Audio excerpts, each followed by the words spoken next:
नमस्कार दोस्तों, मैं अजय कौशिक, आपका ब्लड टेस्ट एक्सपर्ट शीतल छाया डायग्नोस्टिक्स से।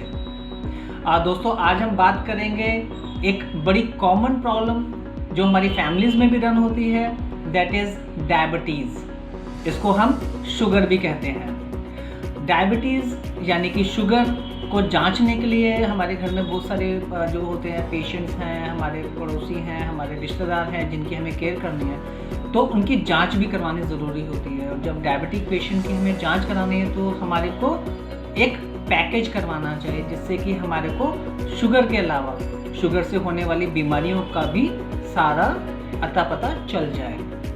अब उसमें हम कौन कौन से टेस्ट लेके चलेंगे? पहला टेस्ट जो हम लेके चलेंगे डायबिटिक स्क्रीनिंग में वो है blood sugar fasting. Blood sugar fasting मतलब जो कि सुबह खाली पेट बिल्कुल खाली पेट लिया जाता है। उसकी वैल्यूज़ जो है 110 से अगर शुगर नीचे है तो वो नॉर्मल है, 110 से ऊपर है तो हमारे लिए चिंता का विषय और हमारे को डॉक्टर के पास जाना है। Second test blood sugar PP. Blood sugar PP मतलब पोस्ट पेरेंडियल, खाना खाने के बाद जो जांच की जाती है शुगर की, उसकी जो नॉर्मल वैल्यूज़ होती हैं वो होती हैं 140 से नीचे। अगर ऊपर है तो डेफिनेटली हमारे को डॉक्टरी सलाह की ज़रूरत है। थर्ड टेस्ट जो हम इसमें इंक्लूड कर सकते हैं वो है HbA1c। HbA1c मतलब ग्लाइकोसिलेटेड हीमोग्लोबिन लेवल। इस जांच से हमारे को 3 महीने की शुगर पता चलती है। अगर ये वैल्यू 6 से नीचे है तो नॉर्मल है, 6 से ऊपर है तो सेम ऐसा ही हमारे लिए चिंता का विषय है, हमारे को डॉक्टर को कंसल्ट करना है। शुगर की वजह से जो हमारे सबसे ज़्यादा ऑर्गन पे इफेक्ट आता है वो है किडनी, इसलिए किडनी फंक्शन टेस्ट को भी हमारे को इस पैकेज में इंक्लूड करना चाहिए। KFT मतलब किडनी फंक्शन टेस्ट, उसमें पैकेज टेस्ट होते हैं। जैसे पहला टेस्ट है सीरम क्रेटिनिन। सीरम क्रेटिनिन की जो वैल्यूज़ हैं वो 1.4 से नीचे हैं तो नॉर्मल है, 1.4 से ऊपर मतलब प्रॉब्लम है। KFT में जो सेकंड प्रोडक्ट है हमारा जो होता है टेस्ट में जो होता है वो है यूरिक एसिड। यूरिक एसिड अगर 7 से नीचे है तो वो नॉर्मल, 7 से ऊपर है तो वो प्रॉब्लमेटिक। यूरिया भी हमारा किडनी फंक्शन टेस्ट का ही पार्ट है। अगर वो बड़ा हो तो हमारे लिए प्रॉब्लम है, तो मतलब नॉर्मल हमारी जो वैल्यूज़ हैं 45 से नीचे होती हैं तो वो नॉर्मल है, 45 से ऊपर है यूरिया की वैल्यू तो हमारे को डॉक्टर से कंसल्ट करना है। उसके अलावा प्रोटीन भी हमारा KFT का पार्ट है। इसके अलावा हम उसमें एक सीरम इलेक्ट्रोलाइट ऐड कर सकते हैं क्योंकि डायबिटीज़ जब भी हमारे को होती है या हमारी फैमिली में किसी को भी होती है तो हमारा इलेक्ट्रोलाइट इम्बैलेंस होना के चांसेस ज़्यादा होते हैं।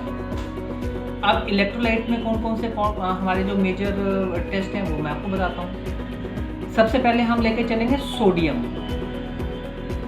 सोडियम की जो नॉर्मल वैल्यूज़ हैं वो 135 से 155 के बीच में होती हैं।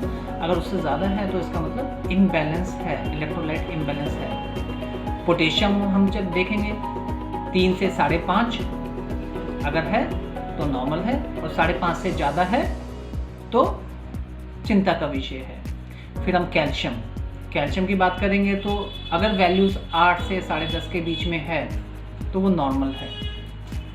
इसके अलावा हम आयोनाइज कैल्शियम भी जांच करा सकते हैं। इसमें नॉर्मल वैल्यू 1.1 से 1.35 के बीच में होनी चाहिए। उसके अलावा जो हम डायबिटिक प्रोफाइल में ऐड कर सकते हैं वो है CBC कंप्लीट ब्लड काउंट। इसको कंप्लीट ब्लड पिक्चर भी बोलते हैं। इसमें टोटल 21 पैरामीटर होते हैं like HB, TLC, DLC, ESR, packed cell volume, mean corpus volume. और सबसे ज़्यादा ये हमारे जैसे हीमोग्लोबिन कम होना और ESR बढ़ना और जो है पैक्ड सेल वॉल्यूम में भी हमारा इफेक्ट आता है, तो ये पूरा पैकेज हो जाता है हमारा। ये पूरा पैकेज इसको बोलते हैं डायबिटिक स्क्रीनिंग पैकेज। जो हमारा जो डायबिटिक स्क्रीनिंग पैकेज है वो अगर सारे टेस्ट अलग अलग कराएंगे तो वो 2400 रुपये के पड़ते हैं। पर शीतल छाया डायग्नोस्टिक ने ये डायबिटिक स्क्रीनिंग पैकेज लॉन्च किया है जिसमें ये सारी जांचें हैं। ब्लड शुगर फास्टिंग है, ब्लड शुगर पीपी है, HbA1c है, KFT है, सीरम इलेक्ट्रोलाइट है, CBC है, और हमने एक और चीज़ ऐड की है यूरिन, जिसमें कि हम शुगर की जांच भी करते हैं यूरिन में भी। तो ये सारा कॉस्ट हमारा जो पड़ता है सिर्फ 999 रुपये का है। अगर आप चाहें किसी को मदद करना, किसी को बताना, तो बिल्कुल we are at your service. तो you can call us, mail us and visit our website to book your packages. Our website is www.sheetalchayadiagnostics.com. Thank you.